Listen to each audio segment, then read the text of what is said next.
Hello guys, welcome to your channel market update. चलिए, सबसे पहले ये डिस्क्लेमर, इसको पढ़ना मैंडेटरी है, इसको एक बार आपको अच्छे से पढ़ लिया कीजिए। आगे बढ़ते हैं, देख लेते हैं आज के दिन में आपके निफ्टी और बैंक निफ्टी का PCR end of the day कहाँ पे वर्कआउट कर रहा था। तो देखिए, निफ्टी का पीसीआर फाइनली 2 दिन के बाद तो न्यूट्रल जोन में आया है 1.2 से 1.4 की रेंज में, 1.364 पे चल रहा है। 2 दिनों से 1.4 के ऊपर यानी कि वॉट जोन में ही चल रहा था, तो ठीक है। 2 दिन की जो कंसोलिडेशन का दिन रहा है 2 दिन, तो उस 2 दिन का इम्पैक्ट ये आया है कि निफ्टी का पीसीआर एटलीस्ट न्यूट्रल जोन में तो आया। बैंक निफ्टी का पीसीआर आपका सोल्ड जोन में आ चुका है 1.08, लेकिन देखिए इस रैली में हमने 1.82 तक इसको हायर साइड पे जाते हुए देखा है और 0.57 तक लोअर साइड पे जाते हुए देखा है। तो इसलिए बैंक निफ्टी के पास अभी भी जगह है। ये नीचे आ गया, इसका ये मतलब नहीं है कि आप लोग ये सोचे कि यहाँ से बैंक निफ्टी के पास ऊपर जाने की अच्छी जगह है, लेकिन नीचे जाने की भी जगह सफिशिएंटली है। तो थोड़ा सा कॉशन के साथ ही मार्केट में इस समय ट्रेड करना सही रहेगा। इंडिया विक्स लगातार 2 दिन से मार्केट में कुछ नहीं हो रहा, मतलब बहुत खास मोमेंटम नहीं है, एक रेंज बाउंड ट्रेडिंग सेशन चल रहे हैं, फिर भी इंडिया विक्स ऊपर जा रहा है, मतलब मार्केट में वॉलेटिलिटी कहीं ना कहीं बढ़ रही है। तो इसीलिए मैं आपको कह रहा हूँ कि थोड़ा सा कॉशन के साथ ट्रेड करना इस समय सही रहेगा। देख लेते हैं एफआईएस और डीआईएस का डेटा कहाँ पे वर्कआउट कर रहा है। तो सबसे पहले देखिए, एफआईएस कैश मार्केट में अगर आप देखेंगे तो 1603 कॉन्ट्रैक्ट पॉजिटिव है, ठीक है। लगातार 3 दिनों से एफआईएस आपके पॉजिटिव भी बने हुए हैं। डीआईएस देखेंगे तो 3 दिनों से लगातार सेलिंग में, आज भी 439 कॉन्ट्रैक्ट सेल में ही बैठे हुए हैं। एफआईएस इंडेक्स फ्यूचर में 462 कॉन्ट्रैक्ट पॉजिटिव है, लेकिन इंडेक्स ऑप्शन में अच्छी खासी सेलिंग की है 12,060 कॉन्ट्रैक्ट्स की। स्टॉक फ्यूचर में 87 कॉन्ट्रैक्ट पॉजिटिव है, लेकिन स्टॉक ऑप्शन में 548 कॉन्ट्रैक्ट आपके नेगेटिव ही चल रहा है, ठीक है। ओवरऑल डेटा की बात करें अगर, तो एफआईएस ओवरऑल 3 दिनों में अभी तक 5733 कॉन्ट्रैक्ट नेट परचेज में ही है। तो जब तक ये बाई साइड में बैठे हुए हैं ना, तो बहुत बड़ा कोई करेक्शन या बहुत बड़ी गिरावट नहीं आने वाली, तो एक हल्की फुल्की रनिंग करेक्शन आएगा जो कि मार्केट के लिए हेल्दी है। डीआईएस का डेटा नेगेटिव है 1562 कॉन्ट्रैक्ट्स का। बात कर लेते हैं निफ्टी की कि हमारा क्या प्रेडिक्शन था और निफ्टी ने किस तरीके से वर्कआउट किया। तो देखिए, निफ्टी में हमारा प्रेडिक्शन बहुत क्लियर सा था कि 360 से लेके 410 की रेंज थी। 400 के ऊपर हमें बाइंग करना था, अगर टिकता तो 440 से 490 के टारगेट्स के लिए हम बाई करते हैं, और 400 के नीचे हमें शॉर्ट करना था 310 से 260 के टारगेट्स के लिए। तो चलिए 5 मिनट से कैंडल में मैं आपको दिखा देता हूँ कि मार्केट ने क्या किया। मार्केट आज खुलते ही सबसे पहले नीचे आ गया, 344 का लो बना के 381 पे क्लोज किया फर्स्ट कैंडल ने। तो फर्स्ट कैंडल ने तो ये बताया कि 400 के नीचे मार्केट है। सेकंड कैंडल ने 401 पे क्लोज किया, थर्ड कैंडल ने भी 403 पे क्लोज किया, फोर्थ कैंडल ने 403 पे क्लोज जरूर किया, लेकिन नेगेटिव कैंडल थी, ठीक है, मतलब रेड कैंडल थी। तो कायदे से अगर 400 के नीचे किसने शॉर्ट इनिशिएट किया होगा तो मार्केट ने बहुत ज्यादा मौका दिया नहीं, पूरा दिन मार्केट वही कंसोलिडेशन दिखाता रहा। फिर एक बार यहाँ पे कहीं लो बनाया था आपका 339 का, तो यहाँ पे जब 10 ईएमए को रिगेन करने आया तो यहाँ पे अगर किसने पोजीशन स्क्वायर ऑफ की होगी तो भी 350 के आसपास आपको प्रॉफिट मिला होगा, क्योंकि इस कैंडल का क्लोज है, लो है 353 का, ठीक है, क्लोज है 360 का। तो 400 से किसने शॉर्ट किया होगा तो आराम से 50 पॉइंट्स तक का प्रॉफिट तो मिला होगा। 80 पॉइंट्स की टोटल रेंज ही थी, क्योंकि 340 पे का लो है, 421 का हाई है, तो लगभग 80 पॉइंट की रेंज थी, 50 पॉइंट तक का प्रॉफिट मिला, तो मेरे हिसाब से तो ठीक है। ये तो बात हो गई आज की। देख लेते हैं कल के लिए कैसा मोमेंटम मार्केट में रह सकता है। तो देखिए, लगातार 2 दिन से अगर आप देखेंगे तो मार्केट में आपको ये देखने को मिल रहा है कि ये जो हैंगिंग मैन या फिर हैमर इसको आप मानते हैं, तो आज इसने इस कैंडल का जो प्रीवियस डे की कैंडल थी, इसका हाई था 434 का, जिसको कि ब्रेक नहीं किया, 421 का ही हाई था। इसको कहीं ना कहीं अगर ब्रेक करता तो ये पैटर्न फेल हो जाता हैंगिंग मैन का, लेकिन ये फेल नहीं हुआ, इनफैक्ट एक और छोटा सा हैंगिंग मैन ही बना है। तो यहाँ से मार्केट अभी भी दिखा रहा है कि गिरावट आ सकती है, क्योंकि 10 ईएमए का लेवल वो काफी दूर जा चुका है, 1988 के आसपास ही आ रहा है, 1990 के अराउंड, ठीक है। और प्लस अगर आप देखेंगे ना तो 10 और 20 ईएमए के बीच गैप बहुत ज्यादा आ गया है। जब जब ये गैप बढ़ता है, जैसे यहाँ पे देखिए, यहाँ पे ये गैप बढ़ा तो यहाँ पे करेक्शन आया, यहाँ पे ये गैप बढ़ा जैसे ही मार्केट ने गिरावट दी, यहाँ पे गैप बढ़ा जैसे ही बढ़ा मार्केट ने गिरावट दी। तो ये एक अच्छा खासा गैप मार्केट ने यहाँ भी बनाया है, तो एक रनिंग करेक्शन आ सकती है। हाँ ठीक है, 100 तक ना भी आए तो एटलीस्ट 200 तक तो आ सकता है। फर्स्ट पॉइंट तो ये है। दूसरा पॉइंट देख लेते हैं कि ग्लोबल मार्केट कहाँ पे वर्कआउट कर रहे हैं, वहां पे थोड़ा सा और क्लियर समझ में आएगा। देखिए, ग्लोबल मार्केट को अगर आप देखेंगे तो 1.5 दिनों के बाद खुलने के बाद डाउ जोन्स आपका अच्छा खासा नेगेटिव चल रहा है, 103 पॉइंट, एसएमपी भी नेगेटिव है, नैस्डैक भी नेगेटिव है, ठीक है। यूरोपियन मार्केट सारे नेगेटिव ही क्लोज हुए। एशियन मार्केट भी सारे नेगेटिव से, बस जकार्ता को छोड़ दिया। तो मतलब ग्लोबल सेंटीमेंट से ये बता रहे हैं कि मार्केट नेगेटिव साइड पे, मतलब ग्लोबल सेंटीमेंट नेगेटिव साइड पे बने हुए हैं। प्लस अगर आप देखेंगे तो आज फेड की मिनट्स है, तो अगर उसमें भी कुछ नेगेटिव आ जाता है तो ये गिरावट और बढ़ जाएगी। तो फिर एक गैप डाउन ओपनिंग कल हमें देखने को मिलेगी निफ्टी बैंक निफ्टी दोनों में। तो एफआई का डेटा पॉजिटिव है, वो एक पॉजिटिव सेंटीमेंट है, लेकिन वहां भी रनिंग करेक्शन हमें देखने को मिल सकता है। प्लस निफ्टी का पीसीआर भी अभी तक आपके न्यूट्रल जोन में ही है, और बैंक निफ्टी के पीसीआर के पास भी गिरने के लिए सफिशिएंट जगह है। तो कल एक नेगेटिव डे मार्केट में बन सकता है ग्लोबल मार्केट को देखते हुए, तो यही समझ में आ रहा है। ओपन इंटरेस्ट का डेटा देख लेते हैं। ओपन इंटरेस्ट का डेटा ये बता रहा है, देखिए कि 500 पे हाईएस्ट ओपन इंटरेस्ट है, तो 500 तो बहुत दूर की बात हो गई अभी। तो जब हम बन हुए 398 पे, लेकिन 400 पे भी अगर आप देखेंगे तो 1 करोड़ 23 लाख आपके कॉल राइटर्स है, 91 लाख आपके पुट राइटर्स है। तो ये क्या बोल रहे हैं कि 400 का लेवल हम इतना इजीली तोड़ने देंगे नहीं।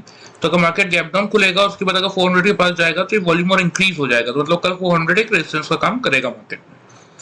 300 ऑन द डाउन साइड अगर आप देखेंगे तो 300 के लेवल पे भी 1 करोड़ 28 लाख पुट राइटर्स ये बोल रहे हैं कि हम सपोर्ट है, हम नहीं तोड़ने देंगे 300 का लेवल, और 32 लाख आपके कॉल वाले कॉल राइटर्स है। तो इसीलिए अगर कोई बहुत बड़ा गैप डाउन मिलता है और 300 के नीचे ही खुल जाते हैं, तो फिर मार्केट एक बार नीचे आपका ये 200 का लेवल टच करने आएगा, 210 तक का। लेकिन ठीक है, मार्केट के लिए हेल्दी है, और कल देखिए एक्सपायरी है, तो एक बड़ा मोमेंटम मार्केट में मिल सकता है। तो रेंज क्या रखना मार्केट में, वो मैं आपको क्लियरली बता देता हूँ। ओपनिंग रेंज रहेगी आपकी 350 से लेकर 400 की। अगर 5 मिनट की 3 कैंडल 400 के ऊपर क्लोज करती है तो आप बाइंग इनिशिएट करेंगे। 440 से 490 के टारगेट्स रहेंगे आपके, नीचे 350 आपका स्टॉप लॉस होगा। क्योंकि कल का व्यू मेरा थोड़ा सा सेल साइड पे है, तो क्या करना है कि 350 के नीचे तो आपको डेफिनेटली शॉर्ट करना है। जैसे 350 के नीचे 3 कैंडल क्लोज करके आप शॉर्ट करेंगे 310 से 260 के टारगेट्स के लिए। हालांकि व्यू 210 तक का है, लेकिन फिर भी सेफर साइड 260 के टारगेट्स के लिए आप शॉर्ट कर सकते हैं। ऊपर की तरफ स्टॉप लॉस हो जाएगा फिर आपका 400 का। लेकिन सपोज मान लेते हैं कि मार्केट गैप डाउन खुलने के बाद थोड़ा सा अगर ऊपर आता है, सपोज 370 380 पे मिलता है ना, तो भी आपको शॉर्ट ही करना है वहां से। फिर ऊपर 430 440 के आसपास का स्टॉप लॉस लगा के आप चल सकते हैं, क्योंकि इस कैंडल का हाई क्या था 434 का। तो इसके हाई के ऊपर का स्टॉप लॉस लगा के आप चल सकते हैं, और on the down side target same रहेंगे 310 से 260 के। ठीक है, ये तो बात हो गई आपकी निफ्टी की। ग्लोबल मार्केट मैंने आपको दिखाई दिया है, ओपन इंटरेस्ट का डेटा निफ्टी का हमने देख ही लिया है, एफआईएस का डेटा मैंने आपको बता दिया, और पीसीआर भी हमने देख लिया। तो सारे जो पॉइंटर्स है ना, इंडिया विक्स क्योंकि लगातार बढ़ भी रहा है, तो ये भी थोड़ा सा नेगेटिव है मार्केट के लिए। यहाँ पे भी देखने को मिल रहा है कि 400 के ऊपर एंड ऑफ द डे हमने काफी ट्रेड करने की कोशिश की, लेकिन फिर भी। और जब जब देखिए ये जब होता है ना कि स्क्रीन पे, चलिए मैं आपको 5 मिनट से कैंडल में दिखाता हूँ कि क्या हुआ। देखिए जब जब स्क्रीन पे जैसे ये 3 बजे, लगभग ये 3 बजे की कैंडल, ठीक है। जब 3 बजे के बाद एक बहुत बड़ी रैली आती है ना ऊपर की तरफ, क्योंकि यहाँ पे हम कहाँ थे, 353 का लो था, हम पहुंच गए कहाँ पे, सीधा 420 पे। 70 पॉइंट की रैली 3 बजे से लेके 3:15, यानी कि 15 मिनट में हम जब इतना heavy momentum end of the day देते हैं ना कहीं एक इंडिकेशन मार्केट ये देता है कि लोगों को बायर्स बनाया जा रहा है जबरदस्ती। मार्केट ये दिखाने की कोशिश कर रहा है कि मैं तो 400 के ऊपर देखो सस्टेन कर रहा हूँ, 400 के ऊपर मैं चल रहा हूँ, कल 400 के ऊपर ही मार्केट को खोलूंगा तो शॉर्ट कवरिंग ट्रिगर होगी, मार्केट और ऊपर जाएगा तो मुझे और खरीदो। ये लोगों में एक सेंटीमेंट्स ऐसा डेवलप किया जाता है, जबकि मार्केट क्या करने वाला होता है कि मार्केट गैप डाउन खुलने वाला होता है। तो इसीलिए कभी भी सेंटीमेंट्स में end of the day 30 minutes के सेंटीमेंट में ना फंसिएगा मत। इसको देखते हुए कभी भी कोई पोजीशन होल्ड मत कीजिएगा। ये दोनों कंडीशंस में होता है। जब 30 मिनट्स में डाउन साइड में कोई बहुत बड़ा मोमेंटम आता है, तो वो जबरदस्ती लोगों को ट्रैप किया जाता है कि नहीं देखिए बहुत बड़ा मोमेंटम आने वाला है ऑन द डाउन साइड, मैं तो गिर रहा हूँ तो आप मुझे सेल करो। देखिए अगले दिन वो गैप अप खुल जाता है। तो इसीलिए ये 30 मिनट्स में जब बहुत बड़ा मोमेंटम आता है, कोशिश कीजिए इग्नोर करने की या फिर उसके अपोजिट ट्रेड लेने की। भले बहुत ही लेस क्वांटिटी से लीजिए, तब एक अच्छा मोमेंटम आपको मिलता है। ठीक है, तो निफ्टी के टारगेट्स मैंने आपको बता दिए। 19,350 से 400 की रेंज है। 400 के ऊपर अगर 3-5 मिनट की कैंडल क्लोज करेगी तो 440 से 490 की आप बाइंग करेंगे, 350 आपका स्टॉप लॉस होगा। और अगर 350 के नीचे क्लोज आती है, 3-5 मिनट की कैंडल क्लोज करती है, तो फिर आप सेल इनिशिएट करेंगे 310 से 260 के टारगेट्स के लिए, और ऊपर आपका 400 का स्टॉप लॉस होगा। अगर थोड़ा सा बाउंस बैक मिलता है 350 के ऊपर 370 380 के लिए, तो वहीं से आप सेल स्टार्ट करेंगे। फिर डाउन ऊपर के साइड आपका स्टॉप लॉस हो जाएगा 440 का, on the down side target same रहेंगे 310 से 260 के। ठीक है, ये तो बात होगी आपकी निफ्टी की। बैंक निफ्टी की बात कर लेते हैं। तो बैंक निफ्टी के लेवल्स मैंने ऑलरेडी मार्क कर दिए हैं आज, क्योंकि थोड़ा सा नेगेटिव कैंडल है फॉर श्योर बैंक निफ्टी में भी। अगर आप देखेंगे तो करना क्या है बैंक निफ्टी में, उसमें थोड़ा सा मैं आपको बता देता हूँ डायरेक्टली। देखिए बैंक निफ्टी का जो लेवल रहेगा ना ओपनिंग का रेंज, मेक और ब्रेक लेवल 45,000 का रखेंगे। क्यों रखेंगे 45,000 का, जबकि हम क्लोज हुए 45,151 के लेवल पे। लेकिन फिर भी 45,000 का मेक और ब्रेक लेवल रखने का रीजन ये है कि कल यूएस मार्केट हमारे क्लोज थे, मतलब ट्यूसडे के दिन उनके इंडिपेंडेंस डे की हॉलीडे थी, वो बंद थे। उसके बावजूद अगर इस कैंडल की क्लोज देखेंगे तो क्या थी 301, लेकिन हम खुले कहां पे 169 पे, मतलब ऑलमोस्ट 130 पॉइंट हम नेगेटिव खुले, जबकि कोई नेगेटिव सेंटीमेंट्स नहीं था। लेकिन अगर अभी आप देखेंगे फिलहाल तो अभी तो नेगेटिव सेंटीमेंट्स है, यूएस के मार्केट आपके नेगेटिव है, यूरोपियन मार्केट क्लोज हुए हैं नेगेटिव, एशियन मार्केट पूरे नेगेटिव थे, ग्लोबल सेंटीमेंट्स है, निफ्टी का पीसीआर अभी भी न्यूट्रल जोन में बना हुआ है, सारे नेगेटिव सेंट, इंडिया विक्स आपका ऊपर जा रहा है जबकि मार्केट नेगेटिव क्लोज हो रहा है उसके बाद भी, लेकिन फिर भी इंडिया विक्स आपका ऊपर जा रहा है। सिर्फ एफआईज का डेटा पॉजिटिव है, अदरवाइज बाकी सारे इंडिकेशन यही दिखा रहे हैं कि मार्केट में एक नेगेटिव ट्रिगर है। तो कल का व्यू मेरा थोड़ा सा नेगेटिव साइड पे ही है, इसीलिए 45,000 आपका मेक और ब्रेक लेवल है, वहीं आपको उसी के अकॉर्डिंग ट्रेड करना है। क्योंकि ओपन इंटरेस्ट का डेटा अगर आप देखेंगे बैंक निफ्टी का ना, तो 45,000 ही हाईएस्ट ओपन इंटरेस्ट है। तो इसके नीचे अगर मार्केट 15-20 मिनट टिक गया ना, तो फिर एक अच्छे खासी प्रॉफिट बुकिंग आएगी और फिर आपका 590 से 600 तक के लेवल देखने को मिलेंगे। क्यों? क्योंकि ये जो लेवल आ रहा है देखिए 590 का, ये आपका 10 EMA का लेवल है। तो 10 EMA तक एक बार मार्केट आ सकता है, और कल एक्सपायरी का मूव मिलेगा तो जिस साइड भी मिलेगा बड़ा मोमेंटम मिलेगा, और सारे इंडिकेटर्स ये इंडिकेट कर रहे हैं कि सेल साइड पे ही मिल सकता है। तो इसीलिए कल का व्यू थोड़ा सा सेल साइड पे ही रखेंगे। 45,000 के ऊपर अगर 3-5 मिनट की कैंडल क्लोज कर देती है तभी से बाइंग इनिशिएट करेंगे 250 से 450 के टारगेट्स के लिए।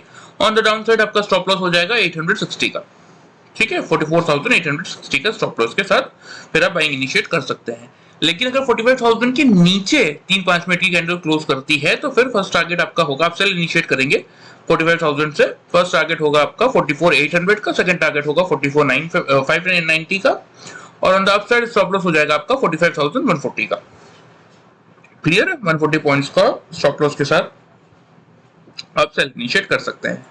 तो मेरा जो व्यू है निफ्टी और बैंक निफ्टी दोनों में, मेरा क्लियर सा व्यू नेगेटिव साइड पे ही बन रहा है कल के लिए, क्योंकि एक्सपायरी का वीक है और बैंक निफ्टी काफी वीक लग रहा है एज कम्पेयर टू निफ्टी।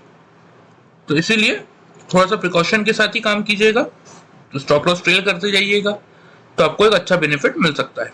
क्योंकि मेरे हिसाब से कल एक बार पूरे चांसेस बन रहे हैं कि 590 तक का लेवल बैंक निफ्टी आपको दिखा सकता है अगर 45,000 के नीचे क्लोज कर देता है तो। क्योंकि ओपन इंटरेस्ट का डेटा बैंक निफ्टी का जो बता रहा है ना कि 45,000 के बाद अगर देखेंगे तो कोई बहुत बड़ी कैंडल है नहीं, यहाँ 800 पे हल्का फुल्का सपोर्ट आएगा जिसको, लेकिन अगर क्रॉस कर तोड़ दिया तो फिर इजीली 500-550 के रेंज तक जाएगा, वहां पे फिर एक सपोर्ट मिल सकता है। तो इसीलिए कल की जो रेंज है बैंक निफ्टी की, पहला टारगेट वही है हमारे सपोर्ट के पास 800 का, और दूसरा टारगेट 590 का मैंने आपको दिया है।